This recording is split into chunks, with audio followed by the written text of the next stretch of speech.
Yo, welcome back to Good Game Reviews. Here to do another game prediction. Sunday night, New England Patriots versus the Seattle Seahawks. I will admit, when I looked at the schedule, when the schedule came out and I saw this matchup, I kind of predicted a loss for the Patriots already just based on the talent. But you know what? I want to go ahead, go through this. Maybe I'll surprise myself by the end of this, or maybe I could change some minds. Who knows? Um, let's go ahead and start off with you know which is the most important position, quarterback. Um, you have Cam Newton, Russell Wilson. Now, in terms of this battle, Cam Newton. I mean, we saw what he was able to do week one. We saw how he was able to move, running the ball. Very limited in passing, and I mean, I wouldn't put that on Cam Newton. You look at the weapons that he has to throw to. Wasn't a lot of passing going on. Plus, you look at who they're passing against. Byron Jones, Xavier Howard, and those are two guys that you don't really want to test very often throughout the game.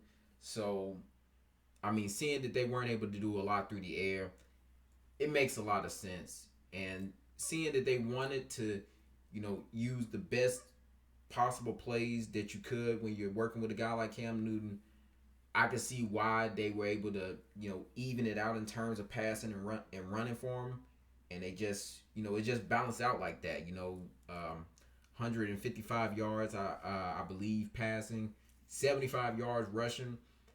I mean, it makes sense. It's not overwhelming numbers, but it makes sense, considering how new he is with the system and seeing that they just wanted to get, a couple plays under him and get him more comfortable in the game. So, but as far as Russell Wilson, I mean, he didn't have as many rushing yards as Cam Newton, but he certainly had more passing yards than Cam Newton. He had about 322 passing yards, I believe. Um, and he really just spread it out to a couple different guys. He spread it out to his tight ends. He spread it out to his wide receivers. A few passes to the running backs. Um, Tyler Lockett, DK Metcalf had a big day, over 90 yards between the both of them against that Atlanta Falcons defense, which is not strong, by the way. I mean, they still haven't figured out that secondary. I don't know what the Falcons are doing, but nevertheless, that passing attack is something to watch out for throughout the season. I mean, we already know the damage that Tyler Lockett could do. We saw what DK was able to do in his rookie season, and I mean, I would expect just more from those guys coming up. So, as far as the QB battle, I would have to go ahead and give the edge over to Russell Wilson, simply because he can pretty much do all the things that Cam Newton is able to do as far as being a dual threat. And I mean, he just does them. I have to be honest, he does them better in terms of just accuracy and being able to throw on the run and just being that guy who can just be real slippery and evade pass rushes. I feel like he's more of the versatile option if you choosing between the both quarterbacks. Nothing against Cam Newton now. Cam Newton is a beast, and he has the MVP season to prove it. But Russell Wilson, I mean, he's just a whole different monster when it comes to the quarterback position. So I would have to go with Russell Wilson on this one. As far as the running back battle goes, this one, like last week, I had a little bit trouble kind of picking on. I looked at Jordan Howard and I looked at his past success and what he's been able to do, and I look at Chris Carson as the same way. Chris Carson, if you look at him like Jordan Howard and compare them to the running backs that the Patriots have, you would easily pick Chris Carson over anybody that the Patriots have in the backfield. Now, as a whole, as a collective, as a group, you might want to go with the running backs from New England. I mean, no offense to Chris Carson, but other than him, you have Carlos Hyde, and then really like there's the drop off. So you really have those two guys that you're depending on. Not really a lot of confidence. And looking at the fact that they didn't really try to run the ball too much in that last game, I know they have this thing going on. Let Russ cook all that.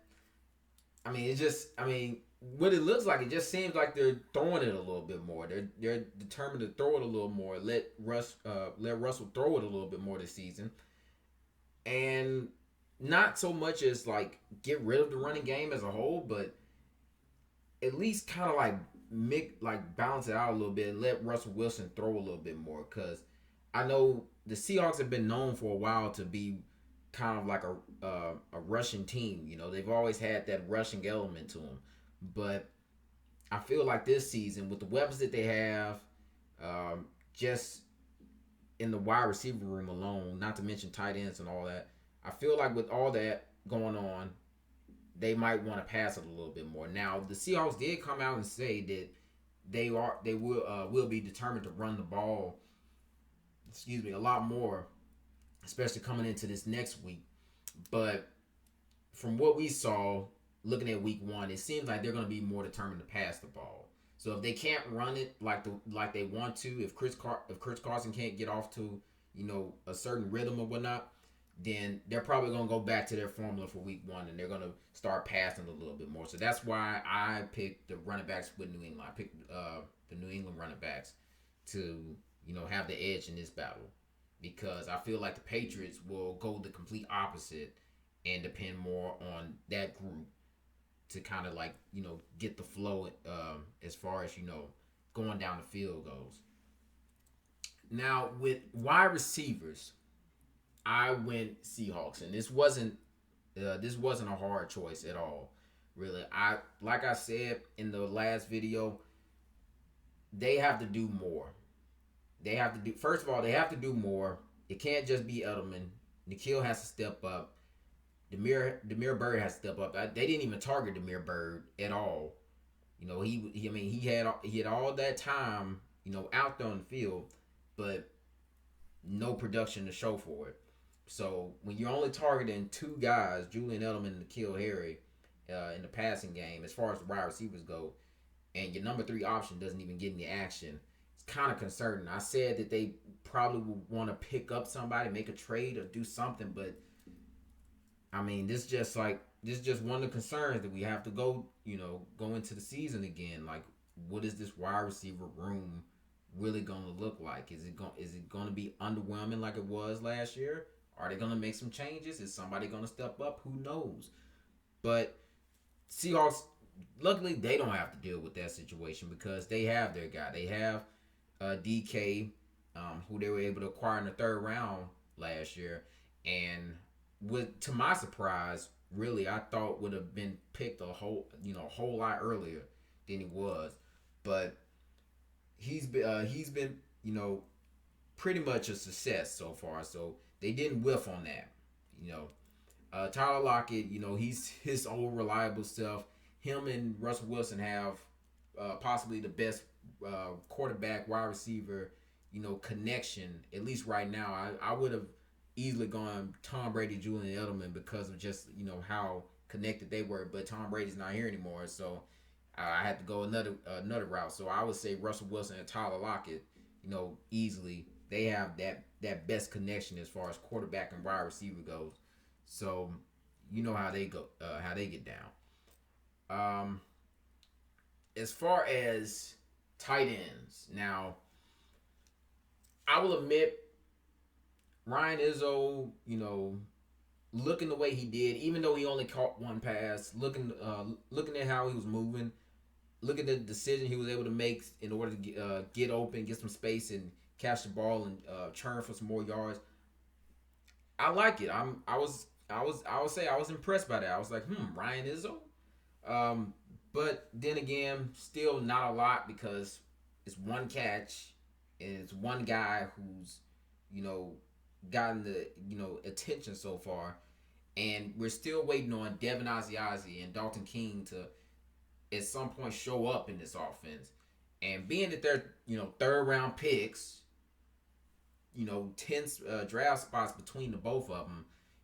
I mean, you would think there would be something, you know, in store for him, hopefully. But so far, Dalton King might look like another, uh, game day scratch as far as like inactives go. He was inactive last week. He might be inactive this week. He was questionable as far as coming into this game. On the injury report. I mean, who knows? He might not be inactive, but I think it's trending towards that. Towards that. Him being more of just a scratch and less about the injury. Uh, Devin Asiasi might as well have been a scratch. Uh, he didn't get any, kind of action. He didn't get any like looks. Even with the limited amount of time that he was out there, I didn't even notice it. I had to go back and like check for myself through different spots to see if he was even on the field. But it's looking like just Ryan Izzo right now. So the fact that they have Greg Olsen, the fact that they have Will Disley, the fact that they have Jacob Hollister, just seems right to give the tight end spot to the Seahawks. Now offensive line can be tricky. All right. Recently they came out with a way to measure stats as far as run blocking, and beating certain blocks and whatnot. As far as pass blocking and all that, like those are just stats that really don't get looked at a lot. The offensive line, not the most glamorous spot when you're looking at at the team. Nobody's gonna be sniffing through highlights for good offensive line blocks and whatnot. I mean, it is what it is. But what I was able to find was sacks allowed. Now this can be hard, especially when you're looking at mobile quarterbacks who like to take off with the ball. You can't really take this too much to heart. But from what I saw, offensive line allowed 2 sacks on Cam Newton in the last game against the Dolphins. Meanwhile, against the Falcons, they allowed 3 sacks. So I just went ahead and went with the New England Patriots. Also, New England Patriots, for the first time in a long time, it seems like they're going to be healthy there. Knock on wood. Don't want to jinx anything, but they got their guys out there. Isaiah Wynn's out there, thankfully. Illuminor, he seems to be fitting in pretty nicely at that right tackle spot. So that's something to watch. Everybody's doing their thing. You got David Andrews out there. He missed the whole season last year with the blood clot issue. He's back out there, healthy, ready to go. Had a nice block for that resulted in a touchdown for Cam. I think it was his second touchdown.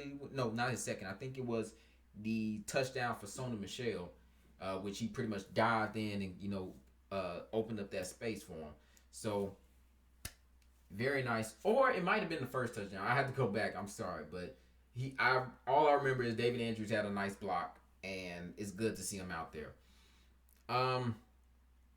As far as defensive ends go, I decided to go with the Patriots purely based on production, what I was able to see from last game. I noticed that Green from the Seahawks, he's going to be out. It's either doubtful or he's out, and I feel like that's that's a blow to their defensive line right now. So I feel like with him being kind of up in the air as far as his status for the game, I decided to go with the Patriots based on that and based on production. It just seemed like the defensive ends for the Patriots contributed a lot more in the win that they had versus what the Seahawks had. Chase Winovich is looking good. Derek Rivers, finally getting some shine out there. He had the one and only sack from last week for 9 yards. So it'll be interesting to see what he looks like, his progress and whatnot. As far as defensive tackles, I also went New England Patriots on this one. Once again, for production, not a lot of production that I could find for the Seahawks defensive tackles. I feel like us, that's kind of a void for them. Something that they'll probably be looking to fill up once this next draft comes up. But yeah, defensive tackle seems to be more of advantage for the Patriots. Byron Coward looked good last week. Adam Butler, he looked, his regular self, although he is dealing with an injury and his status for the game could be, once again up in the air. But if all things go well, we might see him out there, so that's good. Next, I want to look at linebacker. I decided to go Seahawks. Wasn't like I said again, wasn't a hard decision. They just have better linebackers. That's it. I don't think I have to go through that. If you know the personnel, I mean Bobby Wagner, Bruce Irvin, like I don't even have to go any further. So moving on, cornerback, I went Patriots. Now on this end, this wasn't a hard choice to go. I mean, you got Stephon Gilmore, the reigning Defensive Player of the Year, J.C. Jackson, Jason McCourty, Jonathan Jones. The list goes on and on. Not pretty hard to figure out. Same with safeties. Even though, yes, Seahawks have Jamal Adams, that safety room overall is pretty young. Not a lot of production, in terms of like what they have overall as their careers. So nothing like too scary. I mean, I still feel like they probably wouldn't have too much of a problem with the weapons that the Patriots have currently right now, but nothing too scary as far as that secondary goes. Patriots, however, the best secondary, I believe, in the league, so they get that spot right there. Next, we have special teams. Now, y'all might wonder why I choose to put special teams in here. Something that gets overlooked, a lot, and really shouldn't, because it's something that could, either win you a game or lose you a game. Muff punts, muff kickoffs, missed field goals, missed PATs, just blown coverage as far as like returns and letting the other team score an easy touchdown. It could all spell either just, complete, praise or just, I mean, it can get ugly real quick. Depending on what your special teams is looking like, it can make you look really well or really poorly. And the box score, it can. It could. The box score doesn't tell the full truth in terms of like special team scores and what happens with that, but you have to look at that. I guess a good example could be Tampa Bay and New Orleans. Now Tampa Bay was already had found themselves in a hole, but once that muff kickoff happened and put the Saints in good field position, it was pretty much over by that point. That's just one thing you can't have. You already have things to deal with on the offensive side of the ball and the defensive side of the ball. You don't want to deal with things like muff punts and muff kickoffs and things like that. So special teams plays a huge part in it. And I decided to go ahead and give this one over to the Seahawks. Now, you already know how I feel about the Patriots special teams. I feel like they have top 5, top 3 special teams in the league. But I'm going based off of just, production and the kicking position. Because, Nick Folk. I don't think he's a long-term option. I'm just going to say it right now. I don't think he is an option for the rest of the regular season. I feel like they still got to make a change right there. I do not trust Nick Folk. I don't want to put my faith in the hands of Nick Folk or in the foot of Nick Folk. He's moving on. As far as this last position, this is something that's more opinion based, I guess, or not. You could look at win totals and how well they're able to scheme and game time adjustments and whatnot. But I decided to save this last spot for coaching. And for coaching, you know who I really like to side with. That's Bill Belichick. But I also decided to go with Pete Carroll because Pete Carroll has gotten the better of Bill Belichick in terms of the regular season. Um, Now, it could just be overall talent, whether it's been on the defensive side of the ball or the offensive side of the ball. Um, it could just be like certain things that happen throughout the game. These are always good games when it comes with the Patriots and the Seahawks, and coaching has a big part to do with it. So I couldn't really decide on this one, even though I feel like Bill Belichick is the best coach out of anybody, you know, anywhere. I felt like this was kind of a close matchup, so I decided to split the coaching spot. So pretty much at the end of this, I was left with a 5.5 to 5.5 kind of total in terms of what the teams had to offer. I'm giving the slight edge to the Seahawks. Now, that's what my brain is telling me right now. Just looking at, you know, what they have on the offense. I know the Patriots have a really good defense. Um, Kind of suspicious in that linebacker spot. If it was last year's linebacker core, I would, feel a little more comfortable. But looking at these linebackers right now, it's like something could happen there. We're not totally sure right now. The defensive line is still up, for grabs. Secondary, I'm not worried about, but the Seahawks, they just have so many weapons, and Russ Wilson, like I said, is just such a different breed that he can just make it hard on whatever defense he's going against. So, looking at that, I decided to go ahead and give the Seahawks the edge. Now, if I had to say what would be the final score of this game, I'm leaning more towards possibly a 27 24 type of game if I were to do my best Cynthia impersonation. 27-24 type, advantage Seahawks.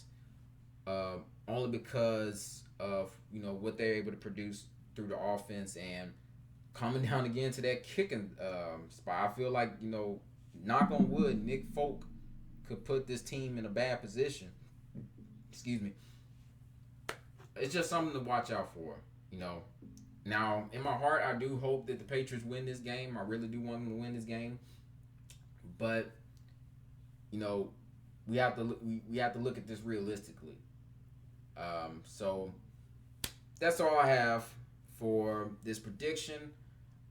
Tune in next time for the week 3 prediction video. That's going to be Patriots Raiders. So we'll have to see, based on this week, how well they do, and based on how well the Patriots do, what we'll bring from that. Like, comment, subscribe, all that good stuff. Until next time, I'm out.